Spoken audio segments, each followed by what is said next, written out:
Well, here it is. Finally got finished. The pilots didn't think we was ever going to get finished. I didn't think we was ever going to get finished. Here's the 60-pound rockets up underneath it. I don't know if that light's going to let us focus. But this is what we got. Wheels. I almost forgot to show the lightning holes here. I drilled out the mud flaps on it. The real one had them out on theirs. I did a wash on it. No, I haven't cleaned it off real good yet. But I wanted to get this posted before midnight. Really tired of the model. I mean, it's been a disaster after one thing after the next. I mean, my line snapped. I was trying to get some of the fuzz off the thread with a lighter. Got too close. And these decals right here and all disintegrated on me. And I use Tesla's decal set on them. And the old ones had just crumbled apart. I mean, I just didn't get that. I mean, here's one of them right here. I mean, they just wouldn't stick. Wouldn't do nothing. I don't know what happened to them. And one of the other side of the decals give out on me also. But I think I did a pretty good job on them and all. And when I first got these right here and all, had like a thin piece of plastic over them. A couple of them did, and one of them was clear. And I was like, well, I don't know whether that one just didn't make or not. But I did some research, and they're apparently open, so the air will go through them, you know. But that's a reflector guard to keep from blinding the pilots at night on night missions. And I think they come out pretty good. I painted these pilots like 3 different times. One of them I had blue uniforms on them. And then I watched a movie. It was called Night Bombers, 1943. And their lapels, the sheepskin fur on the inside and all was tan, was not white. So I repainted those. There'll be some snapshots at the end of it showing just that, you know, some of the painting that I've done on them and some of the other pictures. I did the wash and acrylic paints, and it come out okay. I mean, some of it a little bit, got to be a little bit aggravating to get off of it, you know, with acrylics. I don't know if I should change over. I've seen some using enamel, or not enamel, but oil paints. Rephrase that, oil paints. And they look jam up, but I heard it takes a very long time now for them to actually dry, you know, so I haven't tried it yet. Here you can see where the M has disappeared.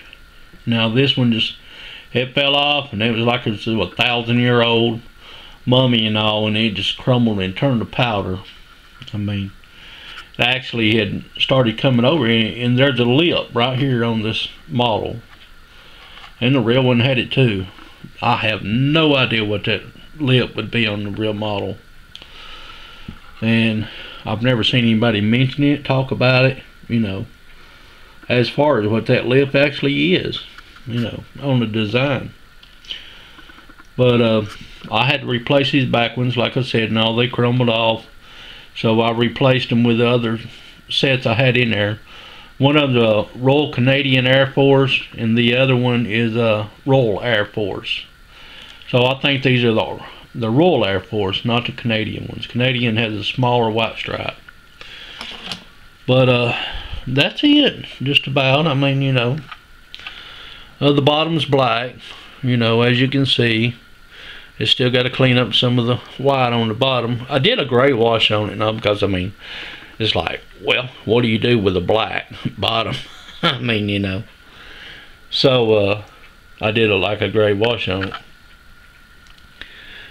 And it's come out okay, I guess. I guess y'all can see where I haven't cleaned it up very well.